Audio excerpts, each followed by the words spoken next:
میرا نام سر شاہد ہے اور میں ایک اسٹوڈنٹ ہوں، کمپیوٹر کا بھی اور اکاؤنٹس کا بھی۔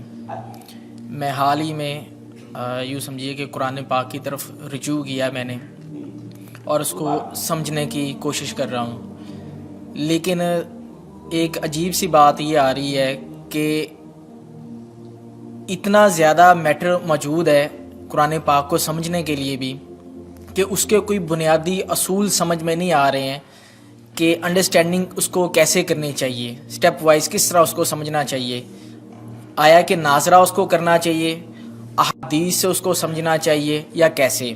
کیونکہ اگر ہم احادیث کو بھی اٹھا لیتے ہیں پڑھتے ہیں تو کچھ علماء کہتے ہیں جی کہ احادیث کے بارے میں بھی یہ ہے کہ کچھ ضعیف ہیں یا حسن ہیں یا اس کا مطلب کسی خاص وقت کے لیے تھا۔ تو ایک عجیب سا مطلب کہ ذہن کے اندر ایک وہ تلاطم ہو جاتا ہے کہ آدمی کرے کیا کرے، کس طریقے سے اس کو مطلب کہ انڈرسٹینڈ کرنے کی کوشش کرے کہ وہ ایک سیدھی راہ کے اوپر آ جائے کہ اسے قرآن پاک کی بنیادی جو تعلیمات ہیں ان کے اوپر چل کے کم لیکن کامل علم کو حاصل کر سکے۔ قرآن مجید کی طرف آپ کا رجوع ہوا ہے، توجہ ہوئی ہے، اس کو اللہ کا بہت بڑا فضل اپنے اوپر سمجھیے، اور جب اللہ کا فضل ہو تو پھر اس کا شکر بھی ادا کرنا چاہیے اللہ کے جناب میں۔ میں آپ سے ایک عجیب بات کہہ رہا ہوں، شاید آپ کو بہت وہ نئی سی لگے گی۔ قرآن کو ایسے پڑھیے جیسے بدو پڑھتے تھے۔ بدو نہ فلسفی تھے، نہ منطقی تھے، نہ سائنسدان تھے، نہ ابھی حدیثیں ان کے پاس تھیں، نہ ابھی فقہ مرتب ہوئی تھی۔ وہ کیا تھا؟ عربی زبان، یہ ان کی اپنی تھی۔ تو شرط اول جو ہے قرآن مجید کو سمجھنے کے لیے وہ عربی زبان کا صرف و نحو صحیح جاننا یہ لازم ہے۔ پھر قرآن کے متن ہی کو اصل سمجھیے۔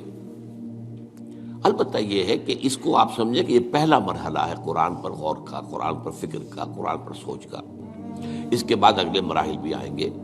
اسی قرآن سے پھر قوانین جو ہے وہ اخذ ہونے ہیں۔ اچھا، اس میں بعض سے واقعات ایسے ہیں کہ جو تو ایک تاریخی حیثیت رکھتے ہیں، اب ان میں اس واقعے کے ضمن میں تفصیل میں کہیں کوئی اختلاف ہو گیا تو کوئی حرج واقع نہیں ہوتا۔ ابھی میں مثال دیا کرتا ہوں کہ میں چند جملے ابھی آپ کے سامنے یہاں ادا کروں اور پھر 10 منٹ کے بعد پوچھا جائے آپ سے تو ہر شخص جو ہے اس کو کہے گا، وہ جواب جو میرا دے گا وہ مختلف ہوگا، اس کا اس میں اس کی اپنی بات بھی شامل ہو جائے گی، اور سوچ میری بات سنتے ہوئے بھی جو اس کا سبجیکٹو مائنڈ ہے وہ اس کے اندر اس وقت حاضر ہوگا، وہ اس سے اس کوئی نہ کوئی نتیجہ از خود اپنی اس سبجیکٹو مائنڈ کے حوالے سے حاصل کرے گا، وہ بیان کرے گا۔ تو ان چیزوں میں احادیث میں اگر کوئی اختلاف بھی ہو جائے تو اس میں پریشان ہونے کی ضرورت نہیں ہے۔ ابھی ہمارے ہاں یہ جمعے کے اجتماعات میں حدیث جبرائیل جو ام السنہ کہلاتی ہے، جیسے سورہ فاتحہ ام القرآن ہے، ایسے حدیث جبرائیل ام السنہ ہے، سنت کی جڑ اور ماں۔ اب اس کی جو روایات آئی ہیں اس میں مختلف اختلاف ہے، الفاظ کا اختلاف ہے، ایسنس ایک ہے، مفہوم ایک ہے، الفاظ میں بڑا فرق ہے، تفاصیل کا فرق ہے۔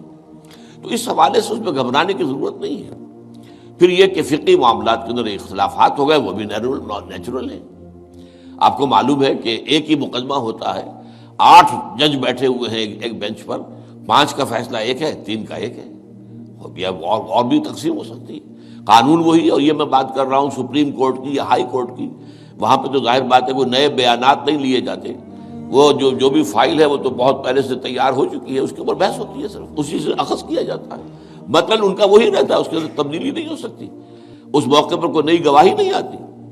تو اس اعتبار سے ان چیزوں پہ گھبرانے کی ضرورت نہیں ہے۔ البتہ آپ آغاز جس طریقے سے کریں وہ میں نے آپ کو بتا دیا ہے، اس میں یہ کہ آپ اصل میں ان تمام جو چیزیں ہیں اضافی، ان سے ذرا صرف نظر کرتے ہوئے عارضی طور پر پہلے قرآن کو ایسے پڑھیے جیسے بدو پڑھتا تھا۔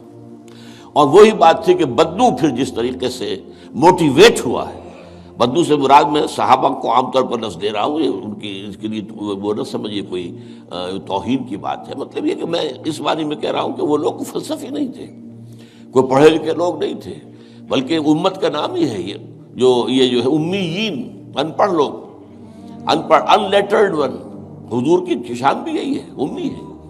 تو انہوں نے قرآن کو جس طور سے سمجھا ہے وہ ہے بہترین طریقہ قرآن کو سمجھنے کا، اور اسی سے پھر وہ صحیح موٹیویشن ہوتی ہے کہ انہوں نے تن من دھن سب لگا دیا اللہ کے دین کے لیے اور اللہ کے دین کو غالب کر دیا۔ بحثوں میں پڑھ کر اور وہ جو باریکیوں میں پڑھ کر اور بال کی کھال اتار کر اور منطقی طور پر تجزیہ کر کے اور فلاں احادیث کے تقابل کے اس میں پڑھ کر علم کا تو اضافہ ہوگا، لیکن وہ انسپریشن اور موٹیویشن جو ہے وہ اس کے اندر نہیں رہے گی۔ دین کی بات پھیلانا صدقہ جاریہ ہے، ثواب کی نیت سے ویڈیو کو شیئر ضرور کیجیے۔ جزاک اللہ۔